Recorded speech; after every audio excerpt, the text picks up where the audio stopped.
Greetings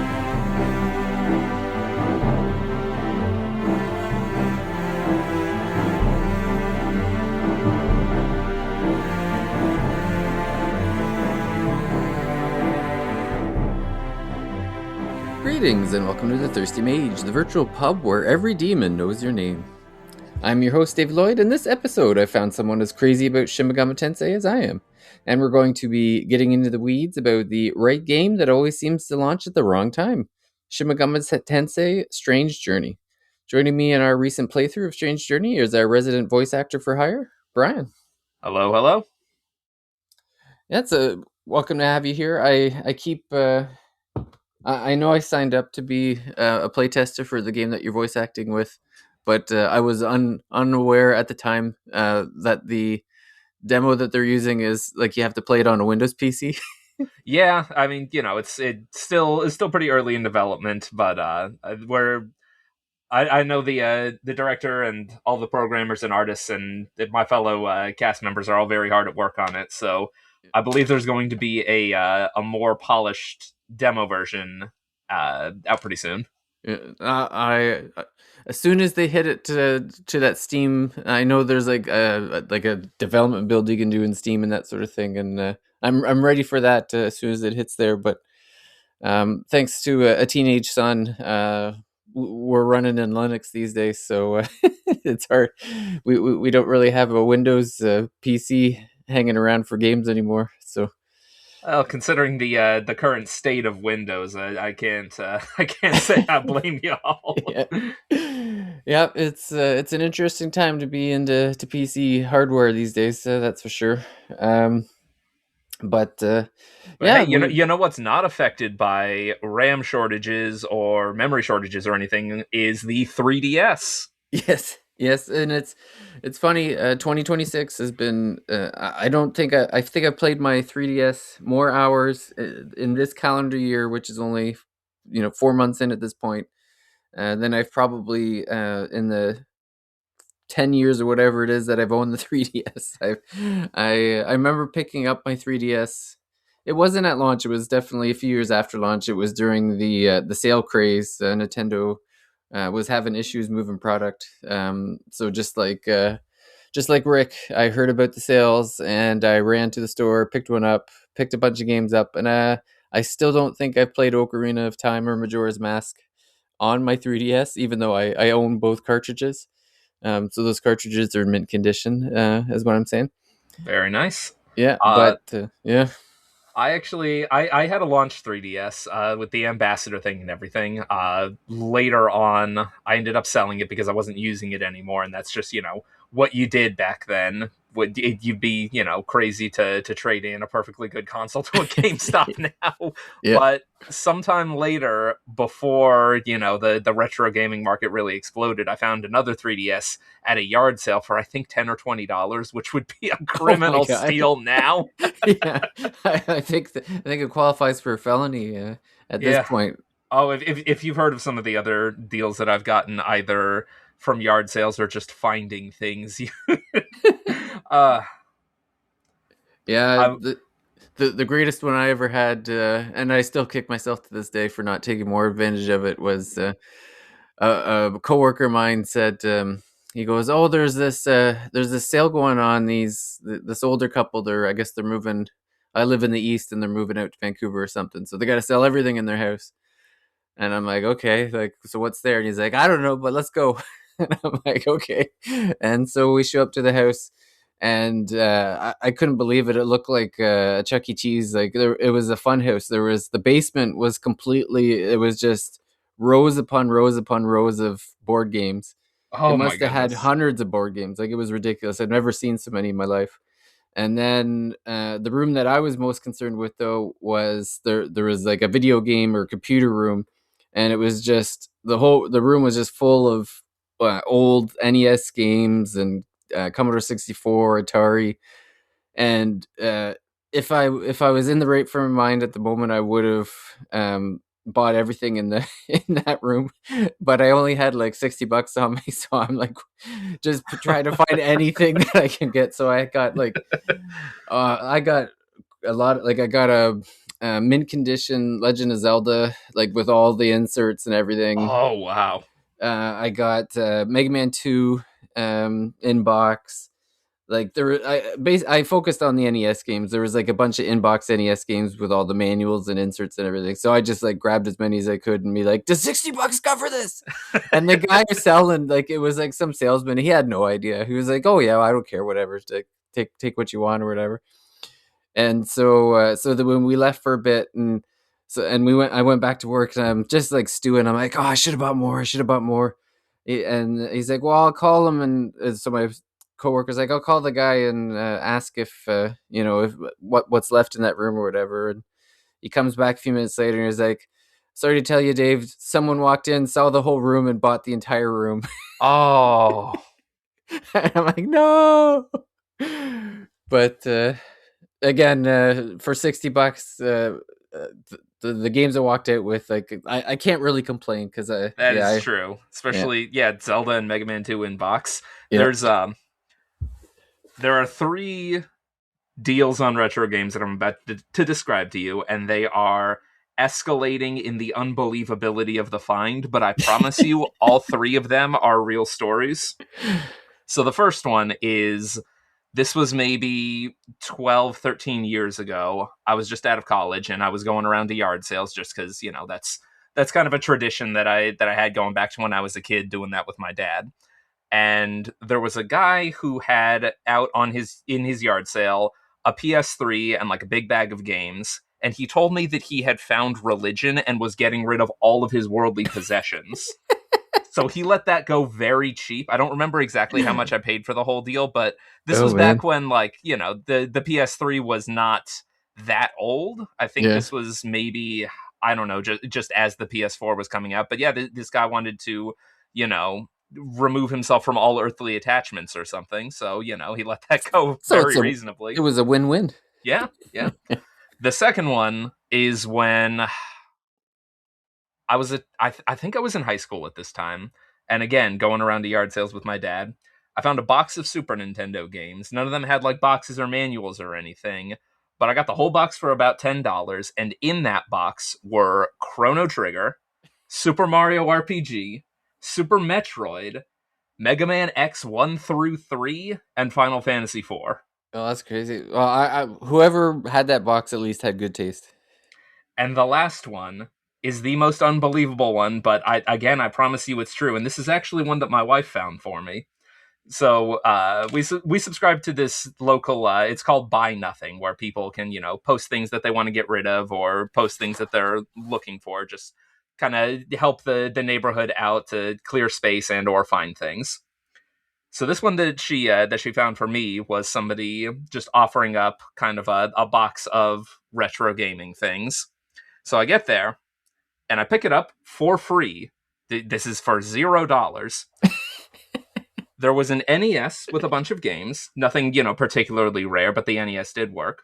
Yeah. There was a Sega Saturn with Oh man. Nights into Dreams and Guardian Heroes, and there was a Sega Nomad Oh my god. with Fantasy Star 3 and a handful of other games. All of these things still work. All of them are still in great shape. All of that For for free. nothing. Oh my god. That's like winning the lottery. Oh yeah. Oh man. We were here to talk about a Shin Megami Tensei game, though, weren't we? Yeah. Well, we're going from examples of great timing and luckiness to terrible timing for Atlas because yeah, Strange Journey. So Atlas has a fantastic library of games on both. I would say for both the DS and the 3DS. Uh, they just have a huge amount of games that are worth playing. And every RPG player should have at least a few of these in their library. But in particular, Strange Journey. So the original release date of this one when it came out on DS was March 23rd, 2020 or 2010. This was the North American release of it. The DS was pretty much toast at this point. I think Yeah. Nintendo had pretty much given up on it. I know that the Pirates, I think, had basically like it was easy. It was so easy, like just regular people could hack a DS. It didn't take much to do. You Yeah, just you could throw your just buy little an cartridge R4 in. for like 10 or 15 bucks. Yeah, I definitely did not buy my DS and have one of those cartridges. That's definitely not what I did. Definitely not looking at one on my wall right now. But yeah, it was pretty much at the end of the life cycle for that one. So I don't think it kind of went on. Strange Journey went under the radar there. And then, not to outdo themselves, but they decided to do a Redux version of the game because that's what Atlas does. They make an enhanced version years later. This one was 8 years later, in May of 2018. So that's a full year and a bit after the Switch launch. They released a 3DS game. So I you know there might have been a dozen people that picked this one up, unfortunately, because this is an amazing game. Didn't I Atlas also release the final new game in the 3DS lifespan? Wasn't that Persona Q2? Yep, that was Q2, and I think that was even later than than me. I think it was in like I don't even. It might have even been later than 2018. Like I almost want to say it was like 2019. I'll have to look that up while we're talking about it. It was ridiculously late. That's for sure. I don't know. Atlas. I think Atlas just like their devs must have just loved those devices so much they just refused to give up on them because They've got good taste, that's why. yeah, November 2018 was the last official 3DS release. Like, and yeah, like I think within a week of the Switch coming out, I recall the 3DS pretty much the market creator, and people were not they were in for the new hotness. Nobody cared about the 3DS anymore. I remember I was writing at Nintendo World Report at that point, and Strange Journey came out, and uh, I'm pretty sure they gave us like a handful of codes and begged us to cover it because I remember I don't know if we did an episode back then. It definitely wasn't a full one because I did not get far into it, but I just remember there was at least three or four of us that attempted to play it, and we did not give it the attention it deserved at the time. So I'm very happy that we've come around now in 2026.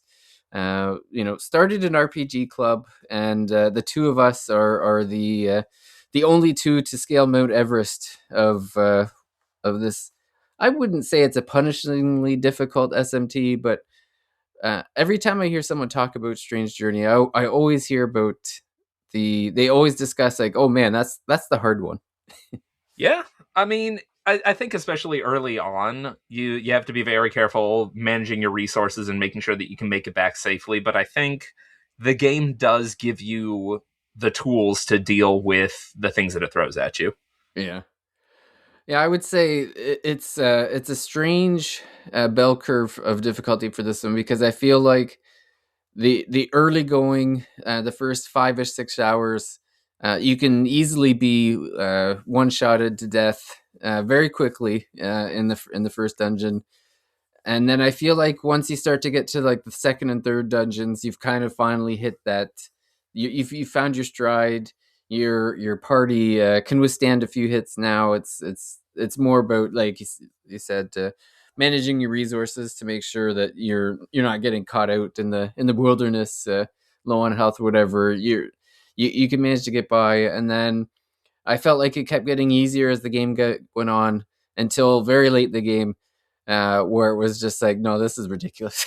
Oh Like yeah, this that difficulty final spike. stretch, the difficulty shoots right back up. Yeah, they're like, oh, you felt like you were doing what good. Well, we're just gonna give you a couple terrible bosses that make this incredibly painful. But I feel like that's not an uncommon difficulty curve, at least of the Atlas games that I've played. This is my first run through like a proper mainline Shin Megami Tensei game, but I've played the three Persona games that everybody has played, and that kind of it feels similar in terms of the difficulty curve with those because early on you have very limited SP. You don't have access to a lot of different types of spells to hit weaknesses. You don't have a lot of money to buy items with.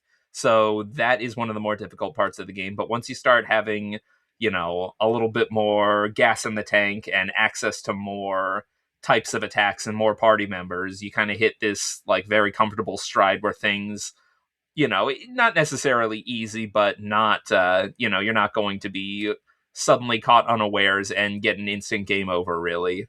Mm. And then, later on, either towards the end or towards like the optional super bosses, things ramp back up. Yeah. Just to give a little background, if people listening haven't played it, so the premise of the game is that uh, this I'm trying to remember what they called it. It's got a German name. Oh, the Schwarzwald? The Schwarzwald, yeah, and I don't even think they called that in the original. It was like something of ruin, I think, or Circle of Ruin. I can't remember what they called it in the original DS version. Oh, it was still the Schwarzwald in that. Oh, was it? Okay. Yep. So there's this dark circle that's encompassing Antarctica, or it's originating in Antarctica, and it's getting bigger.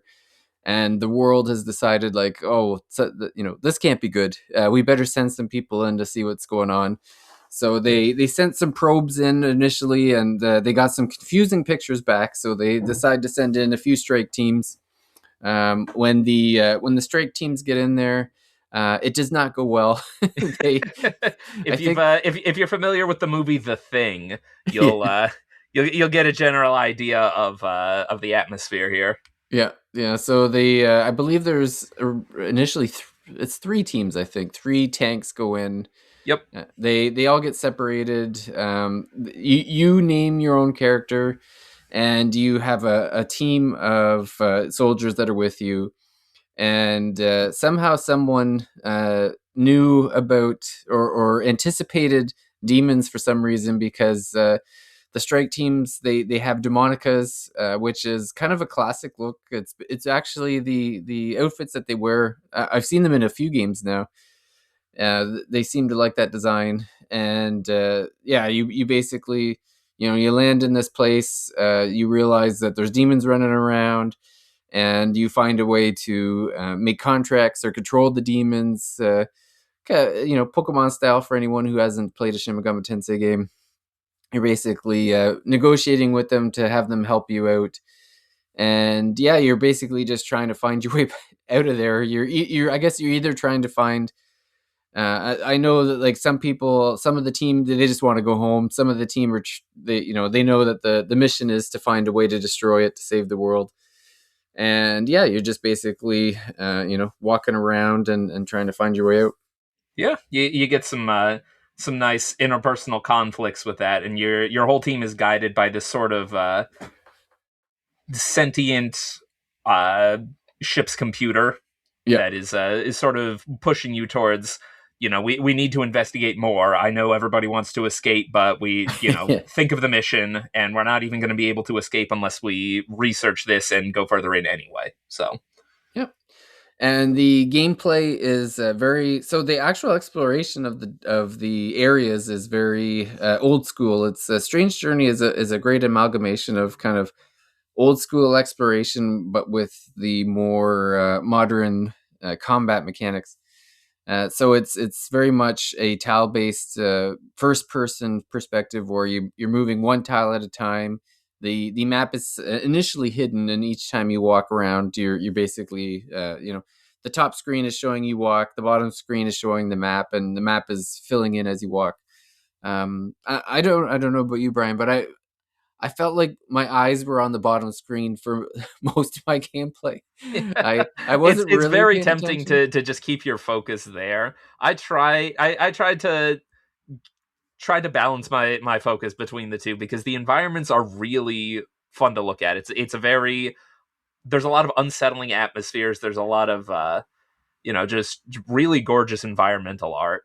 Uh, Yeah, but yeah, it is very easy to fall into, this is how I actually navigate and map my way through all of this is this grid.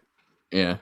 And it's very much in the style of, like, if you played an Atlas game, then you a lot of this will feel familiar, because the dungeons are all kind of based around like a different sin or whatever. Like, you'll be in one area where it's like a shopping mall, and there's just consumerism everywhere that you're looking at on the walls, and then there's another one where it's like I don't know, like a burlesque house or like a sex party place or something like that. It's like, There was another that was like a gigantic garbage heap, just yeah, showing all of the wastefulness, and yeah, yeah, it's really the environments are there, I guess, to kind of just throw all of humanity's worst aspects right in your face, and maybe make you question, hey, are the demons right to do this? Do we have this coming, or is yeah.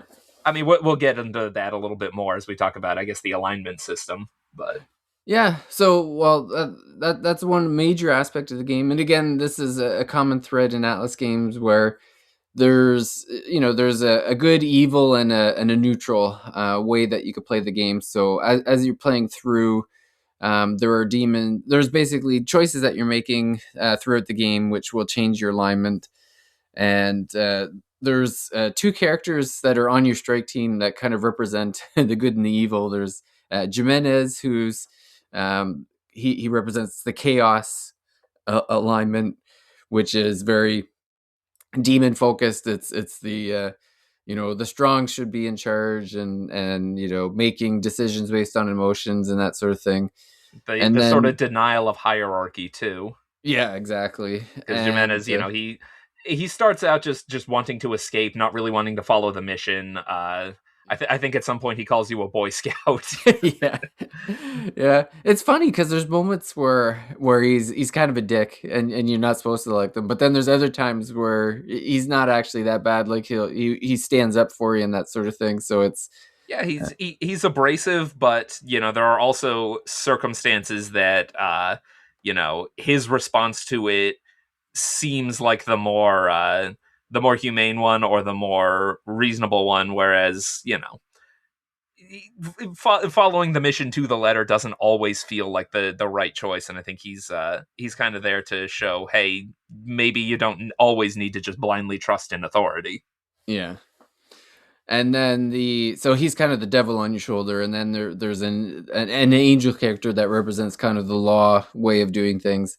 What, her name's escaping. Zelenin. That's it, Zelen. And I knew it started with a Z. I was like, it's not Zelensky or Zelina. Yeah, Zelenin. So yeah, so she actually refuses to use demons, even though she has the demonica. She's very, yeah, on the law side. There are angels that you end up meeting, which she doesn't mind get using their help, but she does not want to partake in all the demon negotiations and using of the demons to fight our battles or whatever. So yeah, whenever there's decisions that come along, yeah, you always have this kind of Jimenez is the devil and Zelina is the angel, and they kind of make a case for which alignment to go with, and yeah, you just whatever however you answer questions that come along, will change that. Um, it's funny that your alignment can change way more. It could change on a dime. Like Yeah. there were times where like I walked into a battle on the chaos side, and all of a sudden I leave on the law side, and I'm like, what happened? Yeah, Like, just depending, the choices that you make. I think I'm not sure what else can affect that, whether that's the demons that you carry with you, what alignment they have, or if it's just the story choices. But yeah, I'm pretty sure it's just the story choices. But there, it makes a big change to the actual gameplay though, because the demons themselves also have the same alignments. As far as I do not believe they can change. They are no, set in stone. So you've got chaos, neutral, and law demons as well. When you're negotiating with them, depending on your alignment, it could either make it harder or easier. When they're actually on your team, it highly impacts the way the combat works, because the way it works is that you're one of the characters that's attacking. So you're one of them, and then you'll have three party members that you can choose to come with you, and it's turn based, and it's again there's weaknesses. So depending on like if you use a fire attack and they're weak to fire, then it'll say that the weakness came in. And then what happens is if depending on if a demon shares the alignment, that say you're the one that attacked and you're a lawful alignment, the other lawful demon types will follow up with an attack as well. So if there's one, it'll be like a single attack. If two of them are, there's a double attack. But if your whole team is the same alignment, whenever you hit a weakness, you'll do like a triple attack. So it's battles can be won or lost simply depending on the alignment of you and your characters. Yeah, you're definitely rewarded for heavily aligning your team, which I think is one of the reasons why the early game is hard, because you just don't have access to a lot of different demons, so it's Mm-hmm. difficult to construct a team that kind of synergizes with each other. Mm-hmm. Now you've played a few SMTs. Well, like you said, you played the personas, the three personas. Like, how's your feeling of this combat system compared to something like Persona? Well, it is certainly different from Persona 4 Arena, I can tell you that. Yeah, But now, I found this very interesting, especially in the way that hitting the weaknesses works, because you don't have either the once more or the press turn systems from other Shin Megami Tensei games. So you're not getting extra actions for doing it. You're getting just so it's sort of a larger just stick a bonus damage onto your attack. yeah, I guess just stacking attacks. I thought it was interesting, and I thought it, definitely made you think more about team construction, not just being, having a lot of coverage for hitting different types of weaknesses, but also for, these alignment based attacks. So I thought it was interesting to have that layer onto it too, but I think it also maybe restricted a little bit the kind of teams that you would want to make, because you're trying really hard to have as much alignment as possible. But maybe there are some interesting demons that you want to use, but you feel like it's not really worth it because they're out of your alignment, or you could also sort of split, do 2 and 2 or something to that effect. But I don't know. I thought that aspect of the combat was interesting. If obviously not perfect, but it was a fun way to do things. But I do really appreciate just sort of the speed and the snappiness of the battles. It really reminded yeah. me of Dragon Quest, where you've got sort of the first person head on perspective. Animations are very quick. And you get to see a lot of emphasis just on like some really good looking sprite work on the demons. And it still made battles feel very snappy. So even when the encounter rate was, getting a little high, or I felt like I needed to grind a little bit to, just get that one more level to make a new demon, I didn't Mm. really mind it much because battles were just so quick and fluid. Yeah, it was interesting for me because I had played so I played the same like Persona the 5, 4, and 3, 4, and 5, and just played Devil Survivor before this, and I played SMT5 a few years ago, and I don't remember being so focused on the demons as I was in Strange Journey, in the sense of like, oh, okay, I need, I'm law, so I want to always make sure I have law demons available. I was actively trying to make sure that my entire team was the same alignment as me. Like you said, you had to kind of wait till you got to the second and third dungeons, but by the time you got there, it seemed like there was always enough demons that you didn't really have to. You would avoid the other alignments, like, and it really changed the way I played because instead of making choices in story beats or whatever, based on maybe how I thought or how I wanted to answer or whatever. It was more about okay, which one of these is the law answer? Because I don't want to switch, because if I switch, I've got no chaos demons and I'm Yep. screwed.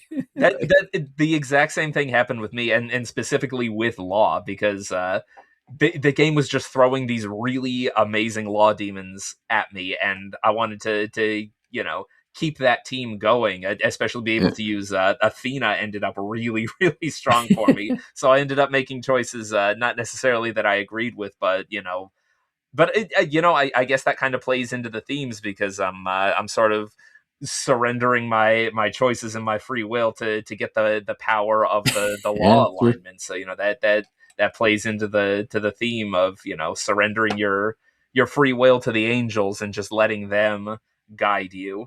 So, Yeah. I guess I played into that.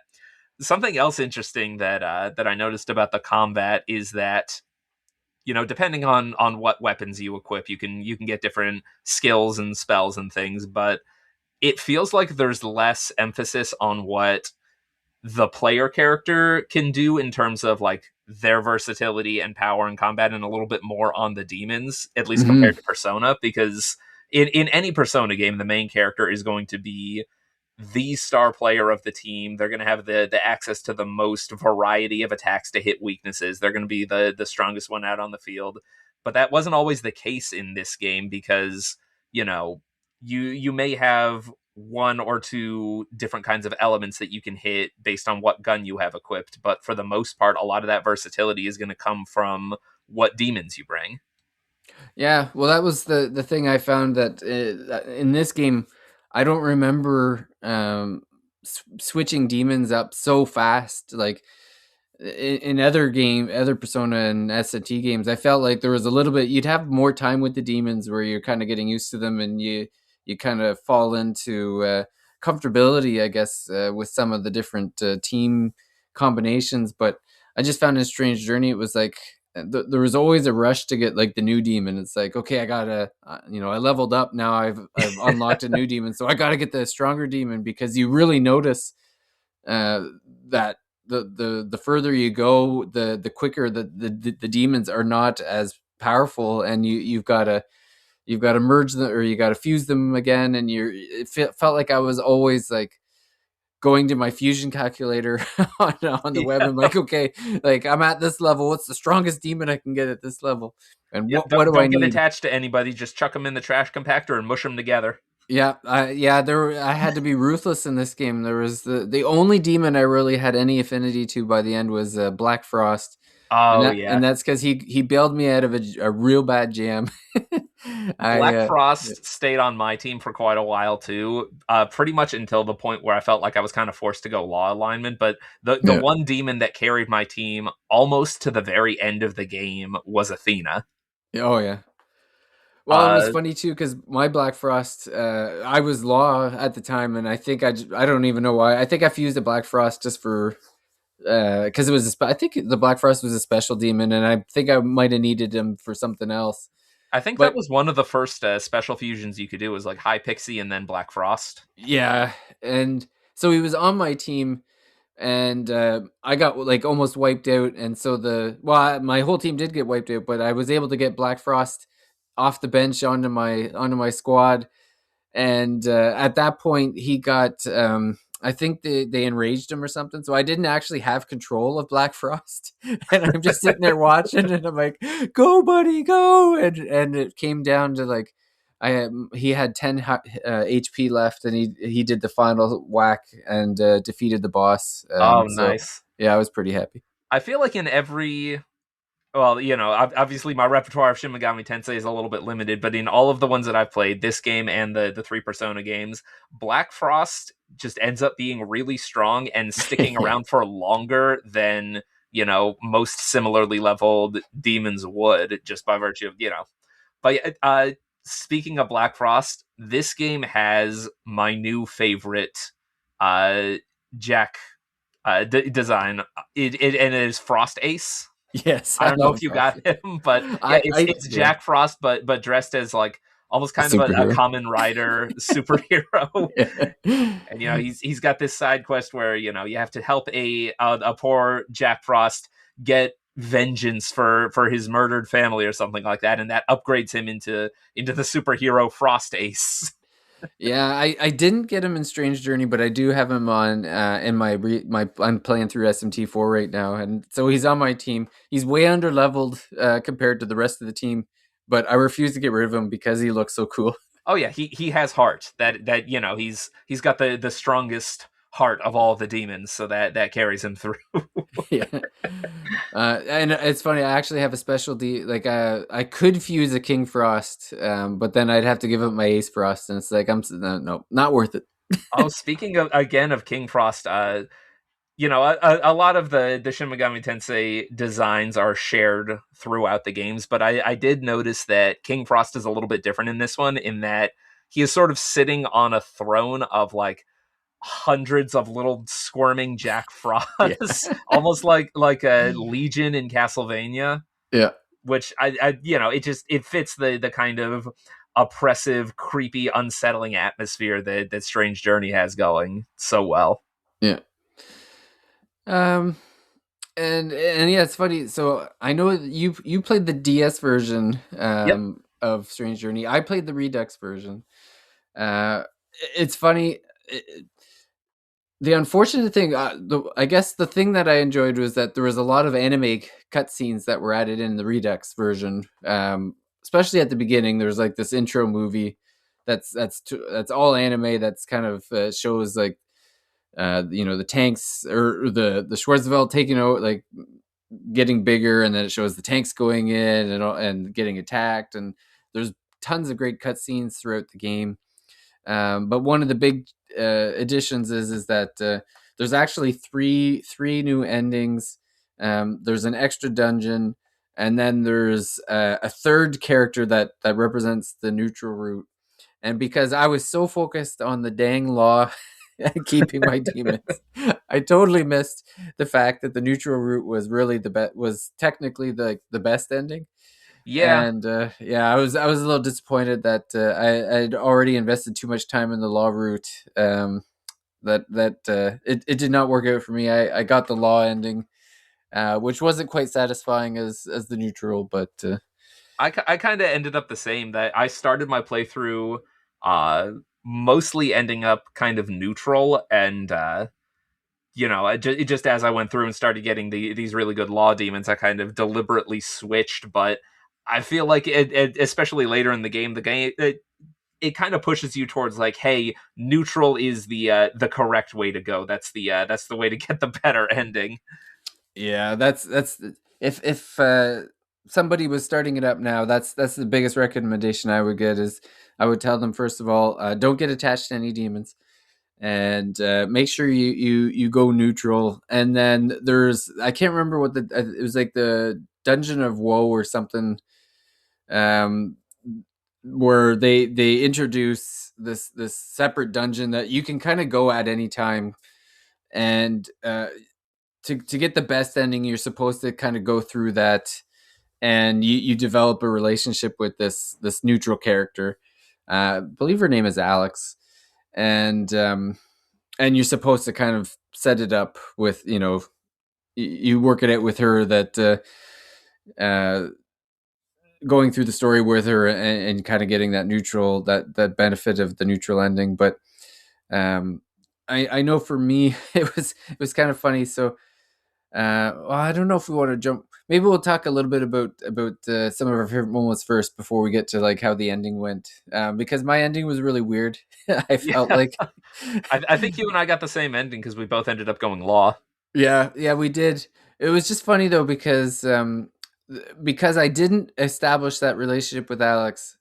The Redux version has a separate sub final boss that I was not expecting, and I almost didn't make it through it because I did not prepare for another boss. I assumed the game was over at that point. Okay. So I'm like, oh, I don't need to heal anybody. I like the game's over. What, like, I just have to walk over here and I'm all done. And then all of a sudden there's another boss. I'm like, no, I did. Oh, you're not done yet. I'm like half health. I got no MP.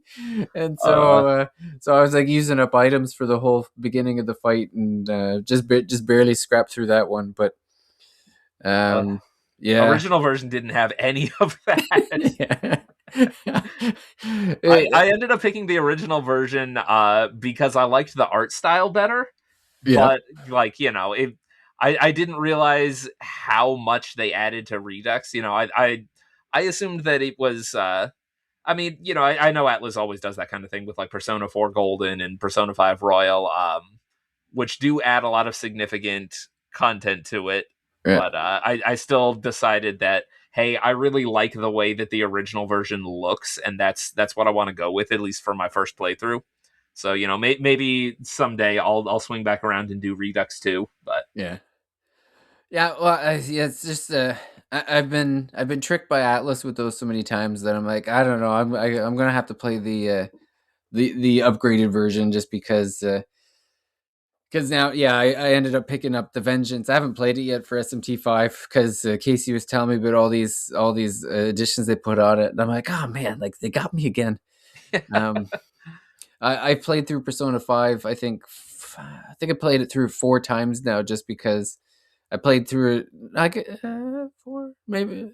I guess I've seen the final boss 3 times. I guess because I played through the OG version twice, and then I ended up playing Royal, and it is so much longer. Yeah, But I think I've played through the original version twice. I've fully completed Royal. I know at least once. I don't know if I've ever like completely finished a second playthrough with of it. The Persona games are usually something that my wife and I play together, and we have a great time with them. But Royal is just so long, like you yeah. said. Well, the funny thing too is I almost skipped SMT4 because I'm like, oh, Apocalypse, so that must be the upgraded version. And then again, yeah, Casey was like, no, that's a totally different game. I'm Oh, like, is that a sequel? yeah, it's like, yeah, it's a Oh, sequel to 4. So I was like, oh, okay, so I should play this one. It's like, yeah, you got to play 4. There's no upgraded version of 4. I'm like, oh, okay, because yeah, I was sure Apocalypse was just like 4 with some additional content or something, but I remember after Vengeance, Atlas put out a statement saying that they're not going to do that anymore, that they're not going to, just release an expanded version of the same game later. But I don't know that I believe them. yeah. Well, it's funny. They haven't done anything with metaphor, and it doesn't look like they're gonna. So maybe they're sticking Maybe. to the word. It's hard to say. I don't know. I mean, I guess because, DLC is more of an option now, like they did the Persona 3 remake and then later added the answer in as DLC. But I don't Yeah, know. I don't know. I still get the feeling that they might pull this again someday. yeah, yeah. I wouldn't put it past them. I actually have to play the answer thing was weird too because I played through Persona 3 Reload. Yeah, I played it on Xbox because I had Game Pass at the time, and then I think what ended up happening was that like I had finished the game and then the answer came back, but then I'm like, well, I don't need Game Pass anymore. I've already finished Persona 3. So I think I had canceled Game Pass right as it was coming out. I'm like, Okay. I don't want to get Game Pass again just for this DLC. Um so yeah, I still haven't played the answer yet, but I actually haven't either because the only versions of Persona 3 that I've played have been either portable or reload, oh which yeah, neither yeah. one has the answer in it. Oh, okay. Um oh, like the newest one, Reload, that one has, oh no, is it, maybe it's not the answer. There's definitely DLC for that one though, Oh, I cuz mean, it does have the answer now. When I played it, oh, that when, oh, DLC okay, was yeah, not yeah. out yet, and I didn't want to Yeah. go back and do it just yet. Well, yeah, that DLC came out, so like it must have been a year after Reload came out cuz I remember playing it like a long time after it was released. Yep, I don't. and at that point, I didn't really feel like either starting another playthrough or jumping back on it when I was doing other things. Yeah, well, that's one of the messy things too. Is that they were putting those at the end of games, like Royal. You didn't actually play the bonus dungeon until after the game was over. Yeah. I guess Golden was like that too. Like you didn't play the Marie stuff until after the game. Yep. I mean, both Yeah, games did give you like some extra cutscenes and interactions with the new character and some expanded stuff just throughout the game. But yeah, you didn't really get the big dungeon until the very end. yeah. Uh, so yeah, we talked about how the difficulty wasn't too bad. I know. So getting through, I want to say, I think it was like 6 dungeons. It was 6 or 7 dungeons in Strange Journey. Yeah, there was like And the initial four, and then just kind of the reveal that it's not, or like the initial five, and then just kind of the reveal that it's not over yet, and then you've got I think two or three more after that. yeah, so there was one. So for me, the spike happened at. I think you said the boss was Maya. I think this was the boss right before. the final dungeon, and and it was one of those ones where the boss, if I remember correctly, the boss's moves kind of depended upon what moves you were doing, Hmm. and so the way I was battling was triggering her to do like these like two-shot kills on me. Yeah. So I think what happened was, I think if you like tried to heal yourself or something, she did something to you. I can't remember exactly what it was, but it was just, I remember it was like, okay, well now I've got to throw my whole strategy out the window here because she's not letting me do this thing. And Something similar happened to me where I think it was if you debuff her too many times, she that's will it. get mad and Yep. like either instant kill somebody or just do some other kind of big devastating attack. So I had to be more careful with my debuffs than I usually am because normally, like what has worked for me in throughout most of this game is, uh, you know, stack as many debuffs on the boss as possible and use like luster candy or something to buff up your own team. Yeah, that's it's funny too because for Strange Journey, like I'm usually not a debuff guy, but Strange Journey, it was just so it made such a difference in the battles that it's like it just you just learn to live with it. You're like, nope, this is just the thing you have to do at the beginning of the fight, Yep. and that's just that's how they want you to do it. So you just got to play the game, and yeah, that I remember doing that to Maya, and she was like, nope, you're not doing that to me, and then would beat the hell out of me. So I think after about 5 tries, I'm like, okay, I guess we're trying something else here. I think I actually looked up, watched a playthrough, and just kind of got an idea of how other people were beating them, and then I ended up. It was still pretty hard to get past her, Yeah. and then after much elation of getting past her, and then getting through the entire dungeon, final dungeon, and getting to the final boss, I got wiped out in one hit. And Yeah. I'm like, okay, I guess I got to grind a bit. So I did a bit of grinding. I put the work in. I went in and I got two-hitted this time. And I'm like, nope, not. I've put too many hours in. I'm not putting in another 10 of grinding. I'm sorry. Draki mode it is. I dropped her down to easy, and you would think dropping it down to easy would make the battle go smoother, and it still took me over an hour, I think, to beat the final boss. When that second phase kicked in, I was so close to throwing my 3DS out a window. Man, like that was Atlas So has much of some that. That battle like, oh depends man, so much on luck because yeah, she's got an instant kill that can just target the protagonist, and yeah. there's not a way to mitigate it like you could with light and dark resistance. It's just, hey, does she choose to end the battle or not? Well, yeah, well that's so there's she has like a humanoid demon form or whatever in the first phase, and it takes forever to beat that phase, and then it goes into this like she's like a glowing orb of energy in the second phase, and then yeah, like it's she just rotates through the different affinities where like she'll hit all your characters with like a tidal wave or then with a fire, but then she'll do like the what is it, Megiddo or Magdala, the where it's like it's the affinity where you can't block. It's just it Oh, hits you. almighty damage. Yeah, there's Yeah, no real way to mitigate that. so it was like every fifth hit, you knew you were about to get smoked with an almighty. So you would just it was basically just trying to keep everyone at full health to kind of get past that. And I again I had to change up my demons to the point where uh when like the fire went through, a couple of the demons would get hit, would absorb the element for me and then heal. So I only had to focus on like a couple characters each turn, where it's like, okay, I got one character that actually took damage. I gotta put his health back up, and then the next hits it was somebody else. I gotta put their health back up, and then the almighty hits, and I'm like, okay, now I gotta use a bead chain. and, Yeah. and I was like, I don't think I had any items left when the final boss was done. I was like down to nothing.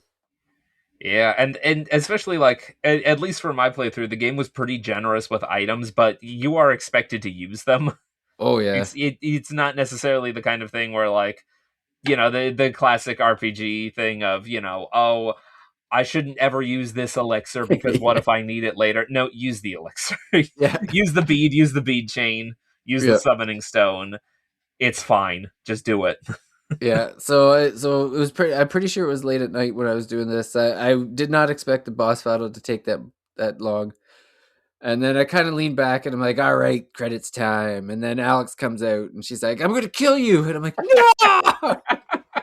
uh, And I think, and she wasn't quite as long as the final boss, but she still had a lot of one hit attacks where I'm like, "This is BS! Like, what the hell?" And I had one bead chain left that I had to use to heal everybody, and then I was able to just to barely get past her. But I was at home, man. Like this is nuts. Not was not expecting the hidden boss after the final boss, especially when you're watching walkthroughs. I think the thing that screwed me up is that most of the walkthroughs on YouTube, I think, were neutral routes, and they kind of expected you to have, because if you actually had done that extra dungeon, she'd be on your side, so she would have been part of the ending credits or whatever, right? yeah, that Uh, is an interesting thing. Like, depending on how you play through that game, you will have different bosses leading into the end game too. yeah, Like, depending on your alignment, who you side with, you have to fight the other ones. yeah. So yeah, I think both the two of us, we got the same ending, the law ending, where Yep, where uh, everything is. yeah, Zelenian takes over, and we're all just standing on pillars like a bunch of zombies, staring at the sky. Yep, yep. No more free will. No more fun. Just yeah, surrender everything to the angels. Yeah. Great, So great job, buddy. Credits roll. You stopped the Schwarzwald, but at what cost? yeah, but thankfully we have YouTube, so I did not have to go back to a save that was 30 hours earlier. Oh yeah, I had made a second save thinking, after it seems like I'm kind of locked into the law ending, but I had a separate save file before like a major choice that could have shifted my alignment, and I thought, after I get the law ending, my demons are really powerful. I can probably just breeze through the end game. After I get this ending, I'll just go back and get one of the other ones real quick. But no, no, I did not want to go through that end game a second time, even if the enemies were going to be a little bit different. At least not yet. I'm gonna let that one sit. if 3DS cartridges didn't cost an arm and a leg, I would have took that cartridge out back and smashed it office style or office space style. Okay. Uh, I don't have an original cartridge of it. I pirated the hell out of uh, my 3DS and just put the whole library on there. yeah, I was just like, no, man, like I'm not playing that one again. I'm very happy to have had the experience. Very much enjoyed it, but I can't imagine playing the last 20 hours of that game again. Oh, same. Just I had a lovely time with this game too, but like there are so many more games that I have not played yet that I want to do first before going back and doing that one again. Yeah. Um, so what would you say that moment was probably like your biggest frustration point in that game? Oh, that final boss. Like I enjoyed. I would say I enjoyed 99% of that game.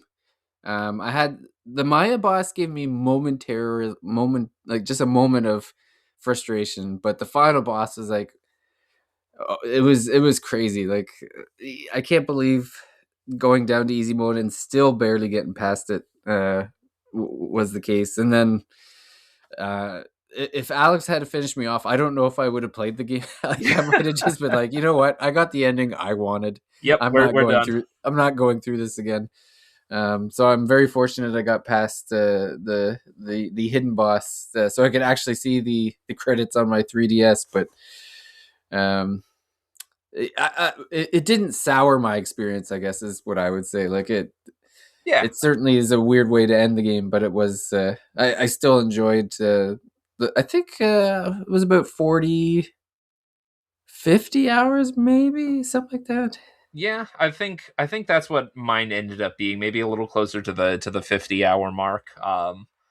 I think in terms of just my overall feelings, I really loved this too. There were a couple of frustrating moments, both like I mean the Maya boss. It's more that it gave me a really funny moment of whiplash because on the first turn, my character acted first, and I was just trying to feel out her weaknesses, so I tried a magic spell, and she immediately just killed me for it. So just like start the battle and die.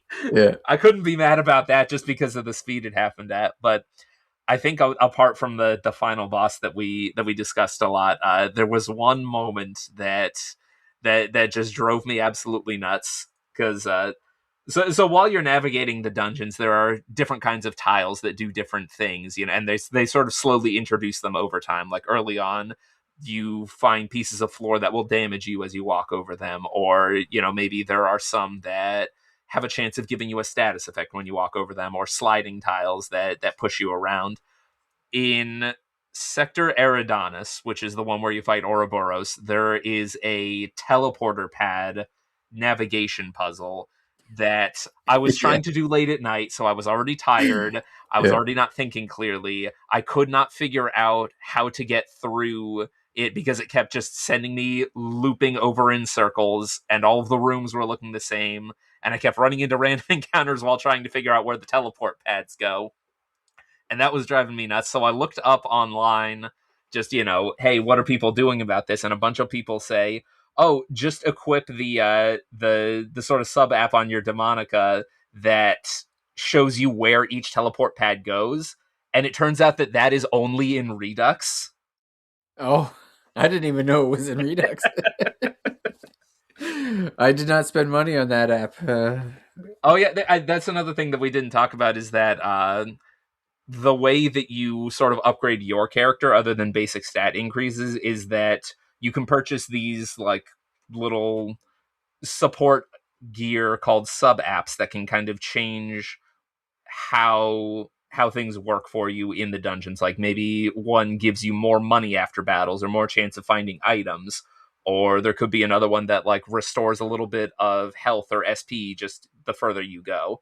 And you have a limited number of points to equip them with, and the stronger ones, cost more points. I thought that was kind of an interesting way to sort of build and customize your character beyond just straight stat increases from new gear or from leveling up.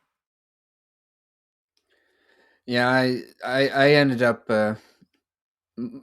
investing my money in demons. Like I typically would have to spend the money to purchase them from the compendium or whatever they call it.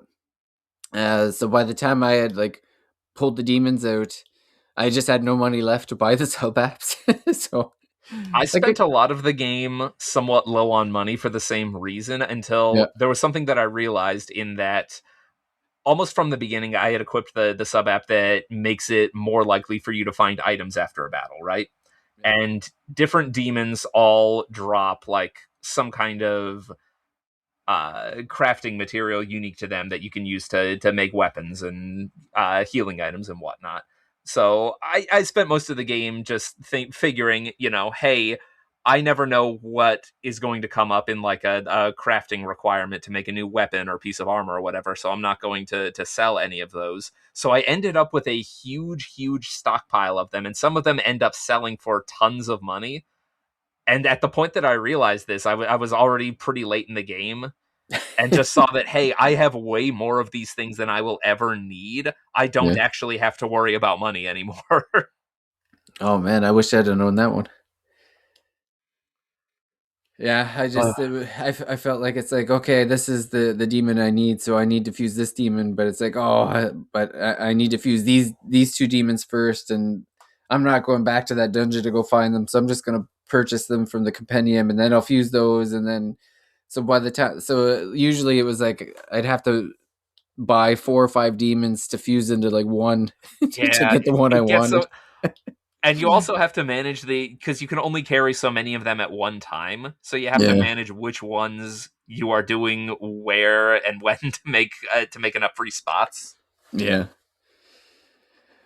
yeah. It's an interesting game. Like I again, like there's definitely points of frustration, but I still feel like overall it's one of the better SMT games. Uh, Now I'll fully admit that I've probably not played many of the crappy ones. They're on my list. I will get to them. I'm sure, but it's funny. Like it just feels like And that's, I guess, one of the reasons I'm on this SMT kick is like these games are so well developed. Like they're Oh yeah. so they just they hit that certain points. I mentioned at the beginning, like it reminds me of Pokemon, but much more advanced. Like it's like, and obviously more adult with demons instead of like Yeah. cute monsters. Oh, there are some very M-rated things that happen in Yeah, this game. I still laugh every time I see an Incubus. Oh yeah. Like I know Mara gets a lot of jokes online, but I still think Incubus is the funnier one. Yeah, But it's just so yeah, blatant. yeah, No shame, but I guess that's, classically that's what an incubus is. yeah. It was like, hey, this if the Atlas developers are like, hey guys, this is from mythology. Like, don't blame us. Oh yeah, We're yeah. yeah, It's practically educational. yeah, that's right. Well, it's Although, funny. My although daughter I was will doing say like that some a lot Greek of mythology, the and Shin Megami yeah, Tensei it's funny. depictions of classic mythological figures and gods, like, there's some really cool designs in there. Oh yeah, I well in SMT4, I just came across Thor and Odin. Oh Um, yeah, yeah, and it's funny seeing them, and I think I had a Loki in when I played in Strange Journey. yeah. I, Uh, I ended up with a Loki at one point too. I didn't end up using him in battle terribly often because he was chaos aligned, but yep. he contributed to a lot of really good fusions. Yeah, I can't remember I'm pretty sure I had a Michael. I think it was a Michael I had. I had the Athena.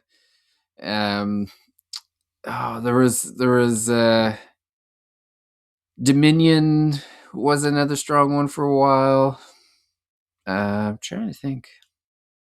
I always get the demons mixed up too because you see them. Throne ended up really strong for me for a long Oh, time. right. Yep. That's another one. Yeah, there's a lot of. I love the designs. Like they're so detailed. Like Oh yeah, and so some of the demons look horrifying. yeah. Um,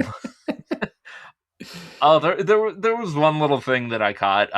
So the demon Pisaka, which is like sort of a weird gangly monster whose entire chest is like a giant gaping mouth, right? And he's got Oh these yeah. sort Yeah. of antenna eyes. So this game has a status effect that I haven't seen before called Bomb, where if bomb is put on a character, the next time they take an offensive action, they blow up, they die, and they deal their whole HP to everybody, right? Yeah. Enemy Pisakas have an ability that puts bomb on everybody, and the Yeah. localizers called it bites the dust. Something for Oh, the JoJo fans. yeah. Oh man, they're cruel. This is just cruel and unusual. Yeah, I remember those fights and just like I just wanted to avoid them at all costs because I'm like, Oh oh yeah. my god, like this is I ridiculous. ended up fusing one just so that I could talk my way out of encounters with them when they showed up. Because Well, if you that's if yeah, you have a copy of a demon and you talk to them when you see one in battle, they will just immediately like leave and maybe give you an item or some money or heal you or something. But you can just end the fight if you have the same demon that you are fighting and just talk to them. I mean, like that's part of the strategy too. Like when you're going through some of those dungeons, it's like, okay, I've got to get to the boss. It's a little bit of a walk. I don't really want to get into fights, so it's like I'm gonna get one of the demons just so I can avoid random Yeah, battles.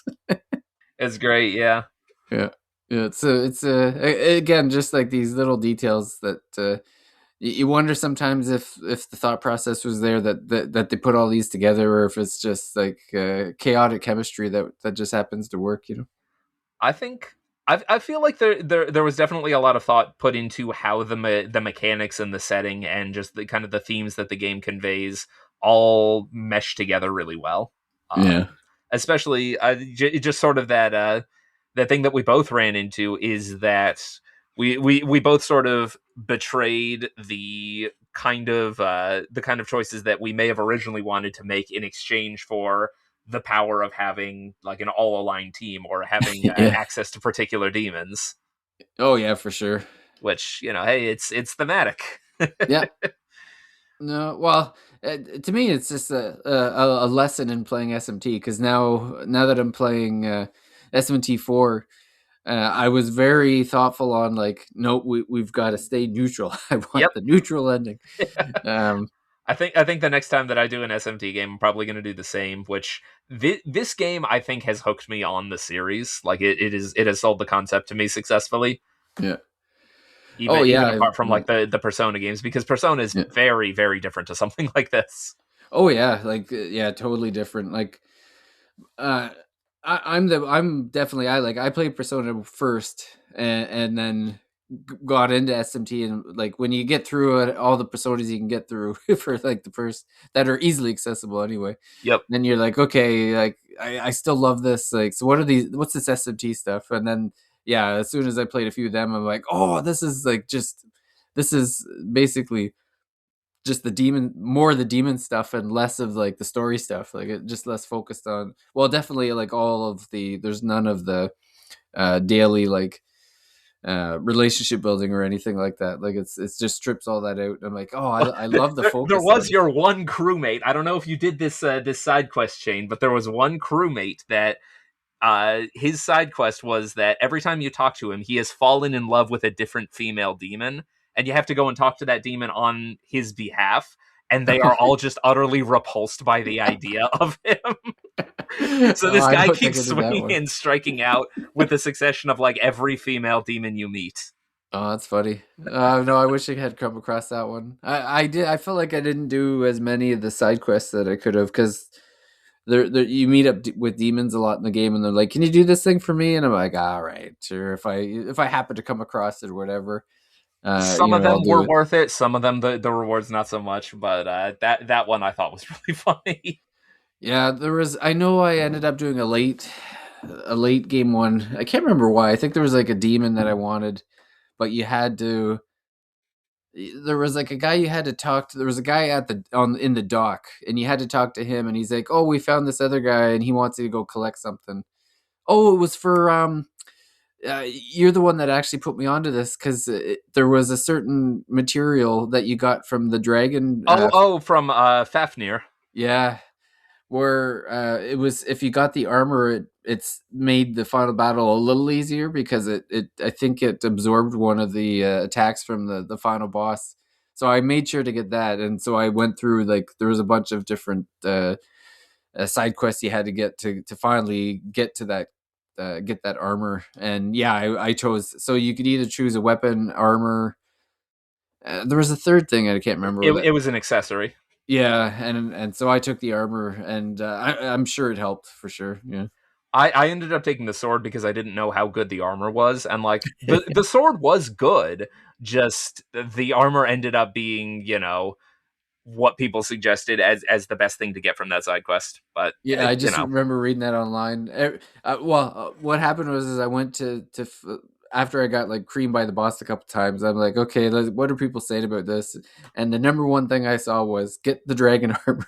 yeah, I'm like, damn it! yep. I'm like, all right. When when all else fails, you can turn to old game FAQs message board posts. Oh yeah, I got game FAQs on my phone now for SMT4. Got a couple different guides open up there. Such a still to this day my go-to resource for these games.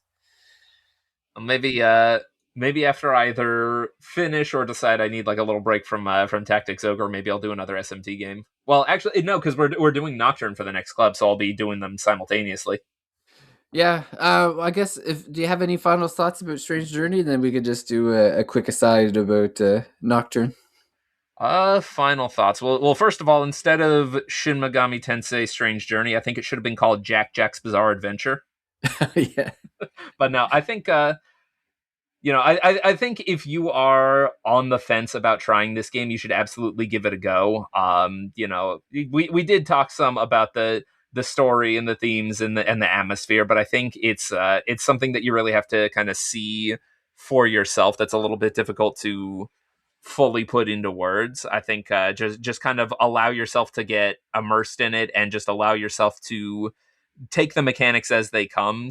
This was the first time that I had played through like a first person dungeon crawler like this, so it was a little bit unfamiliar to me. But like it just kind of take it on the game's own terms, and I think you'll have a great time with it. yeah. It's I played a few of them like this. There's a, I don't know if you've ever played Zanki Zero. I have Uh, not. No. no, you should check that out. It's a weird game, but it was one of the ones that I remember that had it was. I remember people saying it's like, oh, it took the Shin Megami Tensei like dungeon crawling, so you kind of get that, but um, so I kind of got used to that, one step, one step, one step, look to your left, look to your right, sort of combat. So it's pretty neat, but um, yeah, like I've been. I was hooked on the series before Strange Journey, but it definitely has kept me in it because like I said, did the Personas, did five, and then I did Devil Survivor, which is a kind of a tactics game, a little bit.